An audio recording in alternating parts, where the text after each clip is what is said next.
A big thank you to Squarespace for sponsoring this week's video. If you need a website or a domain, go to squarespace.com/James for 10% off your first purchase.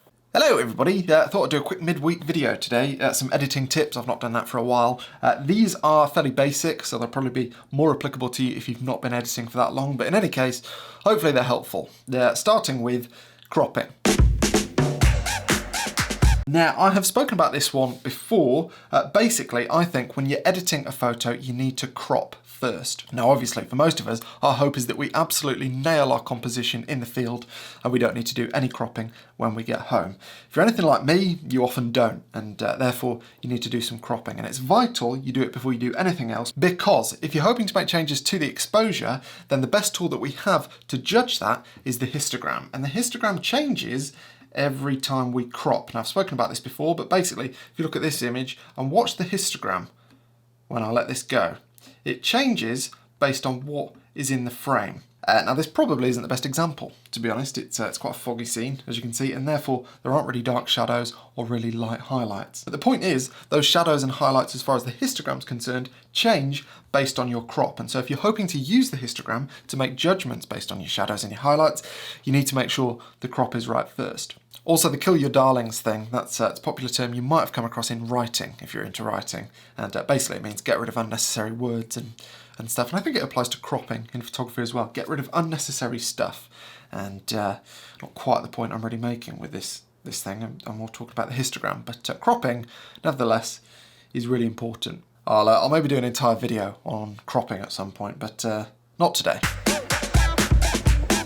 Now, after cropping, the most important things that we need to look at are exposure and white balance. Now, we don't necessarily need to make changes to these things, but we need to assess whether or not we want to make changes. And that's because these two things have by far the biggest impact on how our image will look. So if we take a look at this image that I shot last year, I can make this image really quite cold and feel, cold, or I can make it feel lovely and warm like so.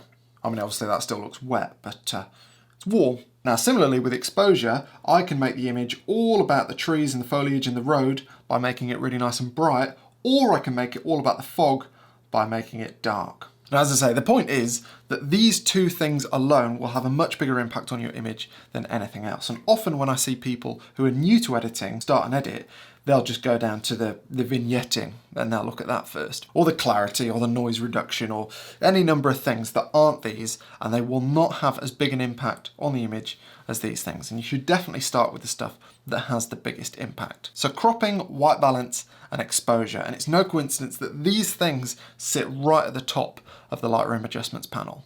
Is it called an adjustments panel? No, it's the develop module, isn't it? I don't know where I got adjustments panel from. I suppose it is an adjustments, but it doesn't matter. Now, if you've watched any other editing videos, and chances are you have, you'll have probably heard people talk about editing locally. And in which case you'll probably know what that means is taking specific parts of an image and editing those rather than just the whole image. Now, the reason for that I can demonstrate with this image that I took in Antarctica a couple of months back. So let's say that I want to make an adjustment to the brightness of the hut. And I can do that by adjusting the luminance of the orange, as you can see. But if you look closely, what I'm also doing is making adjustments to the bellies of the penguins. Are they called bellies? I don't know if they're called bellies. They probably have a proper word. I don't know. Anyway, in this example, I don't want to make changes to the penguins. All I want to adjust is the hut. Now, to do that, what I need to do is edit locally. Now, there are a number of ways to do this in Lightroom, and probably any editing tool, to be honest, but particularly in the newest version of Lightroom with all the new masking features. And the select subject I find to be particularly useful with images like this. So if I do that, then what we'll see is that it's probably selected the hut. Yeah, I think it has, but we just can't see it because I've not got show overlay. And even when you do, the colour demonstrating that is exactly the same as the hut. So let's pick blue instead. And now what I can do is I can just raise the exposure of the hut as I see fit. Now, with all editing tools, there's usually more than one way to do something, and that's definitely the case here. I could go to colour range and select colour, just show the overlay and extend the range there to get all of the orange, and then I could make my adjustments from there.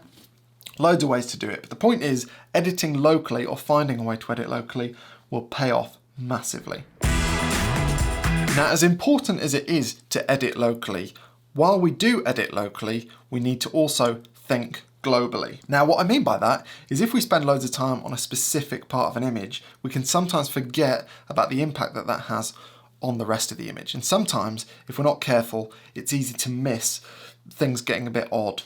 Now, I can show an example of that with this image, and I'll purposefully take it too far. I took this photo at the start of the year, I think, on Anglesey here in Wales. And when I got home and edited it, I was quite happy with it, but I remember thinking, I wish I could make the sky a bit more blue. So let's try that. Let's go back up to the masking tools and let's select the sky. Now that looks horrible, but that's just the overlay being blue. Let's change it back to red. And let's play with the saturation. Let's do that. We could even maybe bring down the temperature a touch. Let's bring down the exposure a little bit too. Get rid of the overlay. Let's take the temperature back up. And something like that is sort of how I envisaged the sky looking. So in this case, I've edited locally exactly how I want. But if I'm thinking globally and looking at the image as a whole, that looks horrific. Simply because the tones and the colours, they don't match between the sky and the rest of the photo. And keeping that in mind while we edit locally is even more important than editing locally itself. So if you're new to photography, you might not know this, but every single lens that you use, chances are, even if it was super expensive, it will have flaws. And those flaws will show themselves, particularly if they're wide angle lenses, or perhaps if you're shooting wide open. So if you're often shooting wide open at the widest apertures, you might notice vignetting around the corners of the image. If you're using a really wide angle lens, you might notice lots of distortion. And it's important that we correct for those when we are editing. Let me show you an example. So this is an image I shot in Iceland a few months back. And if I untick profile corrections, enable profile corrections, you can see that there is quite a lot of distortion. And I mean, you can't see vignetting because of the nature of the image, but vignetting is there. Now, there are a couple of places I would recommend correcting this. And you can either bake in profile corrections to your presets, which is exactly what I do, because every single image that I edit, I apply a preset to. Or if you're not the sort of photographer who enjoys using presets, I would recommend that you do your profile corrections on import. And that just means that every single image that gets imported to Lightroom or whatever editing software you use, the profile correction will be applied at that point, which means there's no risk of you forgetting to do it. Because often what's happened to me is if I want to do a quick edit and I've not used a preset, I might adjust some of the stuff up here, but I won't get all the way down to profile corrections, and that will mean that the image will just stay uncorrected. So it's important, I think, that somewhere in the process, profile corrections are applied automatically, whether that's in presets or on the import itself. We're going to stick with this image and we're going to talk about the histogram again for this next tip. So if you've watched other editing videos, there's a good chance you've heard people talk about how you need to make sure that you don't blow your highlights and you protect your shadows. And what that basically means is that you don't have your histogram bunched up in the corners like we do in this image. I mean, it's not too bad in the highlights. I am protecting the highlights. This block of white isn't quite white. It's not all the way to the right-hand side of the histogram. But the blacks, I mean, you can see in the image, there's no detail in this part. Now, in many cases, people would say that that's a flaw for the image. You want detail everywhere. But I would massively disagree with that. Now, if I raise these shadows, what you can see is lots of detail in the cave. I mean, it's super noisy because this isn't what I've exposed for. But nevertheless, if you look past the noise, you can see lots of detail in the cave. Now this, regardless of the noise, is what some people would probably refer to as a correctly exposed image. I've not lost any detail in the blacks, and I've also retained all the detail in the highlights. Perfect. However, from my point of view, the image is an awful lot more impactful if we don't see all this detail in the shadows. So again, if we put it back to this. So my point here is that often you will hear people talk about how you need to make sure that you keep all of your shadow detail. And similarly, you need to make sure that you keep all the detail in the highlights too.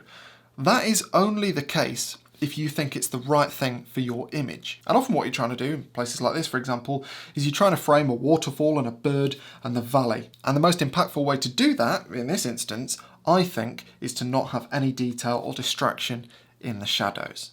And I say all that to say that ultimately it's your decision how much detail you retain in shadows and highlights, and you don't just need to worry about the histogram being correct. You need to worry about what is best for the image. Next up, I learned this one the hard way.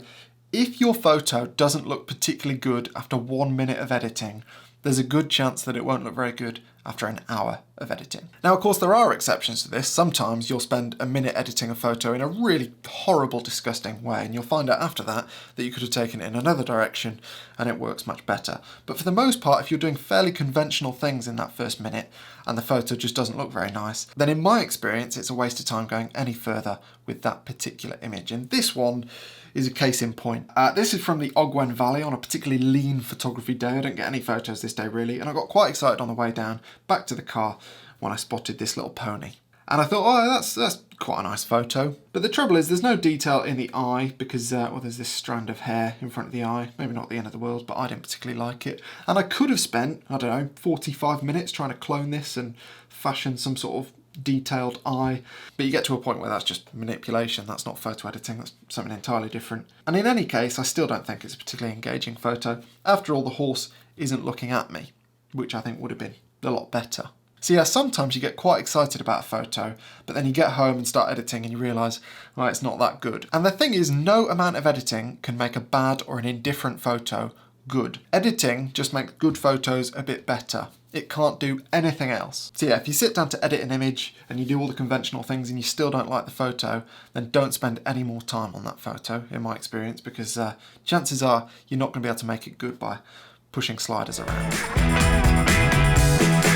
And the last tip is one I've spoken about loads. I mean, I've not done loads of Lightroom editing videos on this channel, but the thing that I have spoken about the most when I have is that you need to edit a tiny bit, leave the image, and then come back to it later. So often we'll spend loads of time on an image and think, oh, that looks fantastic. And then we'll stick it on Instagram or Twitter or our website, whatever, only to look at it a couple of days later and go, ooh, I don't really like that edit. And basically what we need to do is get the image to somewhere that we think is quite good, go away for an hour, have some lunch, whatever, and then come back to the image with a fresh pair of eyes and see what we think. And even now, I've been editing photos for a long, long time. It's amazing how many times, I'd say more times than not, I come back to an image and think, ooh, no, not sure about that. Yes, that concludes some quick editing tips which are hopefully useful. Now, a big thank you to the sponsor of today's video, Squarespace. Now, as many of you know, I have been using Squarespace for years as my solution for my online portfolio. And I started off using Squarespace as just that, really, somewhere to have my images live online. Fast forward 4 or 5 years, I now use it for my online store, for my presets, my prints, my books, and I also use it for my newsletters too. And if you want to sign up to my newsletters, there is a link in my description. And actually, if you do that, you get access to a free preset. So if you're interested in that, check it out. Anyway, yes, if you're looking for somewhere to showcase your work online, then I wouldn't look any further than Squarespace. There are countless templates to choose from. You don't need to be technically savvy in any way to get a website that looks fantastic, and the analytics features provided help you to keep track of your traffic and see what's working and what's not. It's brilliant. So if you've got some photos that you're proud of and you'd like to make a website, then go to squarespace.com and you can start a free trial. And after that, if you'd like to make a purchase, then just go to squarespace.com/James and you'll get 10% off of that first purchase. And a big thank you to Squarespace for their continued support of this channel and for making fantastic products which enable me to have a good website, and everyone else that has a Squarespace website as well. Right, thank you for watching. I'll see you next time. Cheers.